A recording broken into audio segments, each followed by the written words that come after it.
About 4 years ago, I decided I was pretty desperate to build a mini Velo. It was this one. It was probably one of the most fun bikes I had built to date at this point, and I really enjoyed building it and riding it. For people not familiar with this build, it was a time where I was like, I really wanted to build a 20-inch bike, and I was looking around the internet to try and find something. I then discovered the Challenge Urban Camper. Since that series, a few of you have also picked them up, but essentially they were a Argos Walmart type bike that you could buy. I think they were new, like £150, super cheap bikes, and they were 20-inch mini Velos essentially. Couldn't tell you what the market was for this, maybe commuters or stuff, but they were pretty crappy. But I managed to find one for like 50 quid, maybe a little bit less, maybe a little bit more, and it was ratty. I stripped it completely bare, stripped the paint, and then painted it, and then drew all over it. By the time I finished, it looked like this.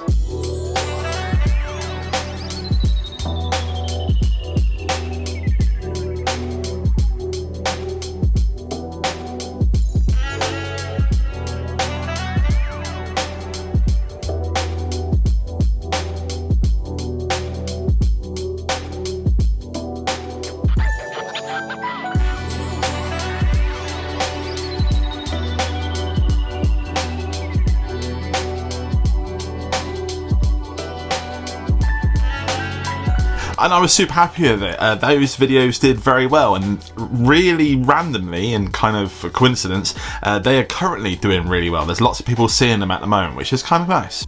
At the time of building it, I rode it for a while, and then I kind of ran out of space. I needed to make some space, so I ended up giving it to a friend of mine. They rode it for a while, and then it lived in their garden for a bit. When they moved, they let me know that they didn't have space for it anymore, and I said I'd take it back. And then it lived right down the bottom of my garden for a while. To be very fair, it's been very neglected, and I've been waiting for the perfect opportunity to rebuild it and give it to a new person or find it a new home.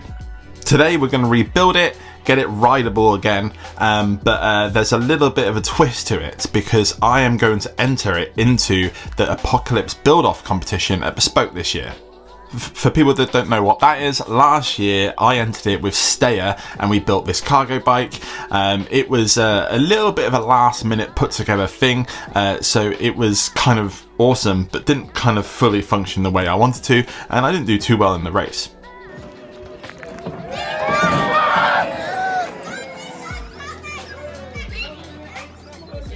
This year, the guys at Stayer and myself have some very serious Stayer things we're trying to get together for the show, so I decided to enter a Second Life Bikes and do something off my own back. There is a scoring system for the Apocalypse build-off, so I will talk about that a little bit throughout the video of why certain things I'm putting on it, but I'll go through a little bit more rundown later at the end of the video as well. But for now, let's see what kind of condition it's in and clean it up and get it rideable again.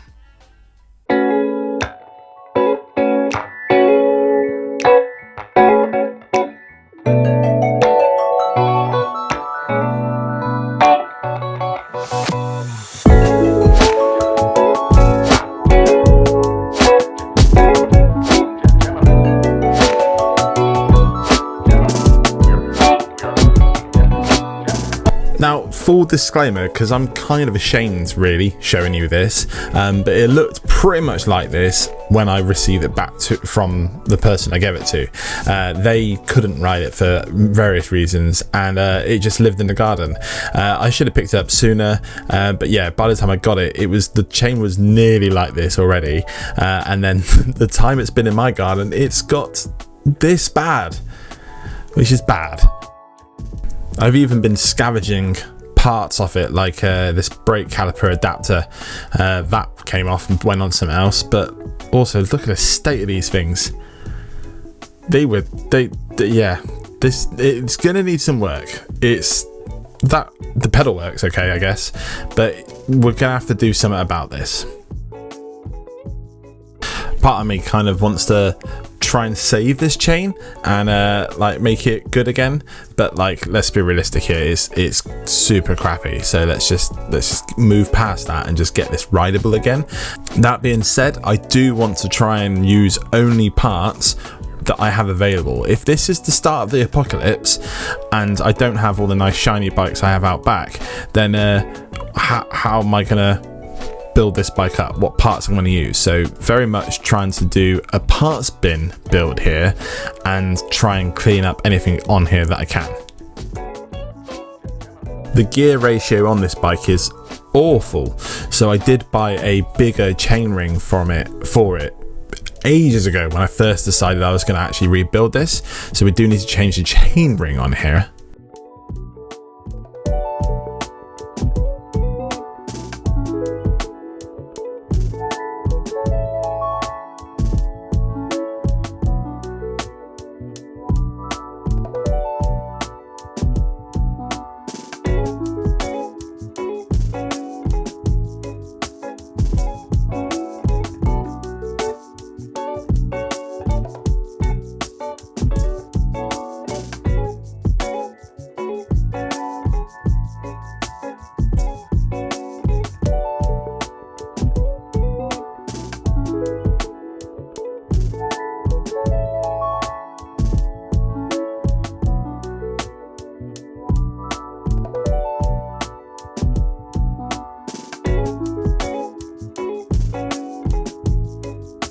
Everything was going pretty well until I got to this Phillips head on the shifter. Luckily, Juice Lube sent me some a restock of some bits and pieces, including the very new label on the JL69, which is a penetrating oil. So I'm going to spray some of this on there, leave it for a bit, and then we'll have another go at that.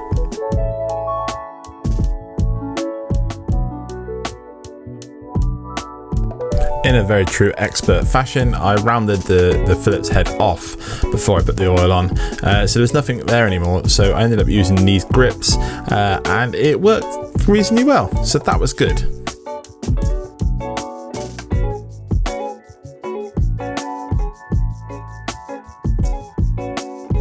Everything else that you can kind of see right now, I was going to end up putting back on there, so I figured what the best thing to do now was go away, give it a good old wash to get some of the leaves and stuff out, and come back to this. It was the worst cleaning I've ever done in my life. I could have spent a little bit more time, but I did notice the BB and the bottom bracket of the frame where it was. I don't know if I've noticed this last time. I must have done because I've drawn on top of it, but look where it is. Isn't that weird? The wheels came out very nice, I must say, so that was exciting. But anyway, let's move on to the build.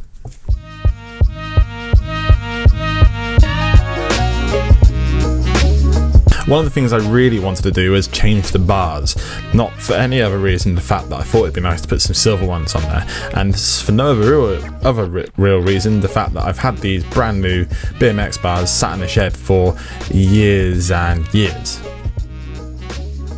I also managed to break the front skewer when I was cleaning the wheel, so I had to replace that.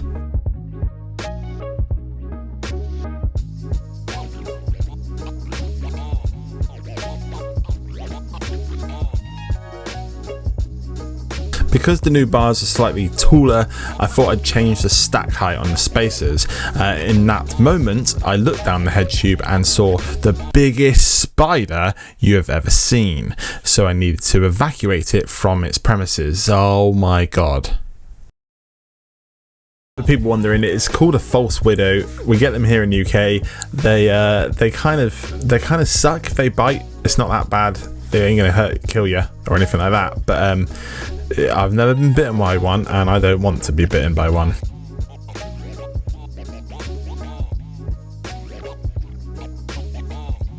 I put the stem and handlebars back on the bike just because I thought it'd be easier to take them off on the bike and replace them.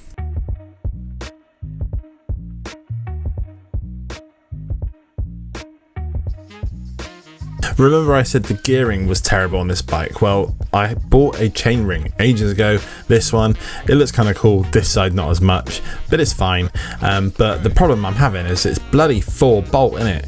I thought it was 5. That's annoying, so I'm gonna have to find another crank. This is all I have. It's crappy, but it's also fine.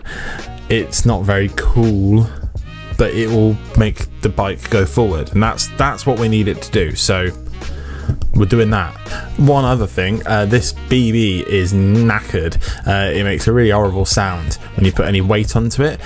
So I don't have another one. I'm gonna dig through the shed and maybe swap it out before the show.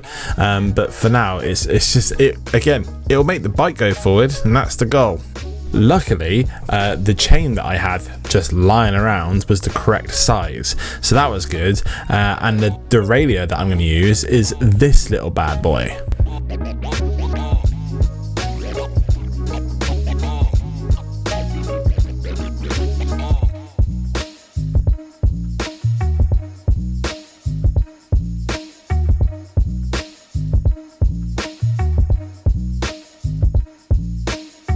I didn't have any quick links, so I had to use the pin to kind of like close it off, and it's not a good chain. It's definitely a cheap one because it kept bending and the chain links were going a bit weird, so it took some convincing, but as soon as it was in, it was cool.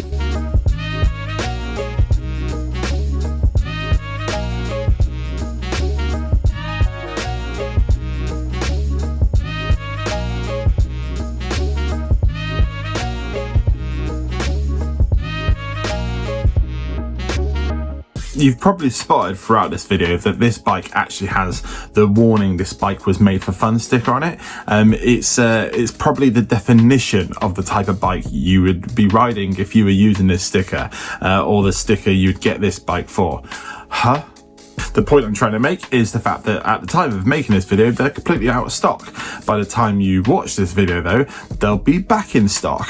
So if you are interested in those stickers, there's some more again. On top of that though, I have just released a new sticker pack, the Inked Pack 2. It looks something like this. It is essentially tattoo inspired stickers to go on your bike, and this is the new one, which is also available now at spray.bike.com. All the purchasing of these stickers helps me out a lot, so as always, thank you so much. We need to buy some parts for some special builds that are coming up. I have a bunch, including a bike that I'm going to be giving away. Two bikes I'm going to give away. So yes, on with the build. Okay people, we're headed into the home stretch. Last couple of components, starting with some pedals. These are nuke proof, which I thought were very fitting for the apocalypse. When I got to the other side, I had a little bit of issue with the threads on the pedal. I thought it was the crank to start with because it was crap, but it was definitely the pedal. So I decided to put the orange one on instead. Not gonna lie, I'm pretty chuffed with this little detail. I mentioned about points earlier on in the video. This is something that will get me points. I've decided to go friction shift, not only because it's cool and everybody loves friction shifting, it gives you additional points in the competition. I will talk more about the comp at the end. I've not really talked about it at all, I've just realised. So we will go through some of the points system and what sort of things we'll get for it. To everybody's surprise, I actually cleaned the rear caliper, and it was it kind of seems okay. The front one was really bad, the back one wasn't as bad, but I did have new brake pads for both front and rear. But like I say, the front was too bad, so I had this Buckloss one knocking around, which is probably worse than the crappy Tektro one, but it's clean and will work.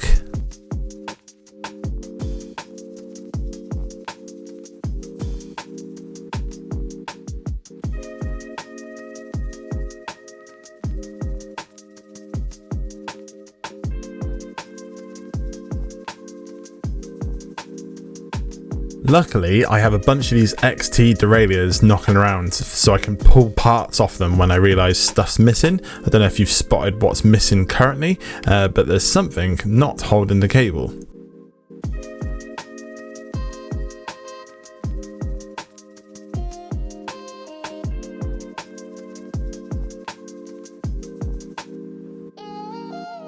Now we skip 2 days into the future at this point. I've been riding it around a bunch, getting a feel for it, and I don't like these bars. They're slightly higher than the old ones, and the old ones felt a bit high anyway. So I'm wondering if these sound bars, the big stup, would kind of work. I'm worried it might go the other way and be too low, but I can't not try. Yeah, that might work. It looks cool too. Oh, one more thing.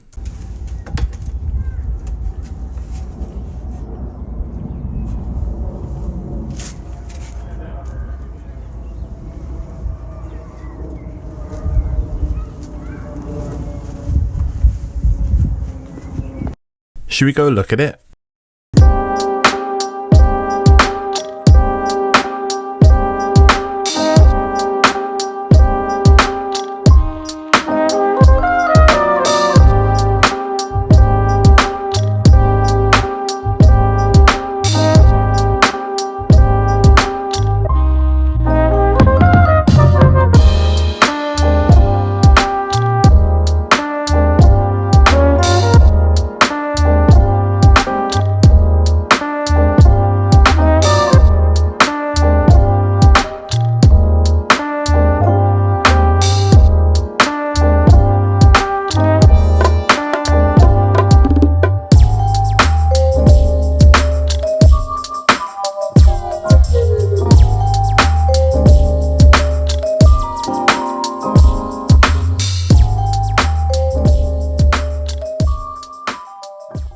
I'm not gonna lie, there was definitely points when I started the build where I was like, should I just do a 26er?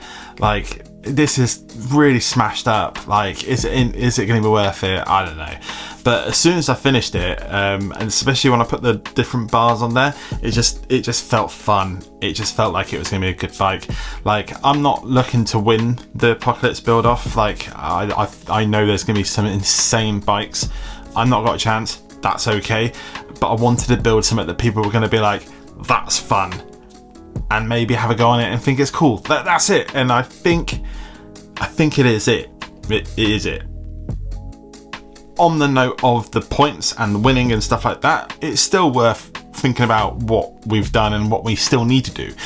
So number one, I am going to put a link down in the description for Bespoked, for the Apocalypse build off page as well, where there is a guide that you can download that looks like this, and it's got all the information about the actual build off and everything you need to know about it. So if you are interested, you can check that out. And if you haven't got tickets for Bespoked and you're in the area or can get to it, buy some tickets and come say hi. For now, I just wanted to go very quickly into points. I'm going to go way more into detail into points and stuff in the next video, which we'll talk about in a minute. But to give you an idea, for example, the bike build points for the frame are +5 points per bike frame in use. So if you're someone building a tool bike, that's 2 frames, obviously, so it'd be 10 points. Our bike, 5 points. 3 points per fork in use. Again, tool bikes, things like that. You see where this is going. But there are stuff like there are +3 points per useful wheel, 20-inch or smaller. So we have 2 of those, so that's 6 points. But then you also get points for tyre width and spokes and stuff like that.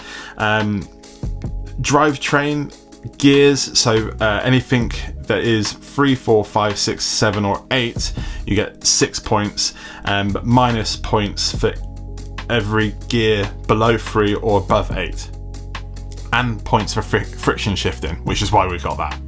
In the next video, which will actually be in a couple weeks time because I'm going to post it after Bespoked, I'll share the actual event itself, the race, all that sort of stuff, but also the finishing touches. So for example, you get points for toolkits, inner tubes that you have for replacements, hand pumps minus for CO2 or electric pumps, sleeping shelter systems, things like that you have on your bike, you get additional points for, which we'll dive in deep in the next video.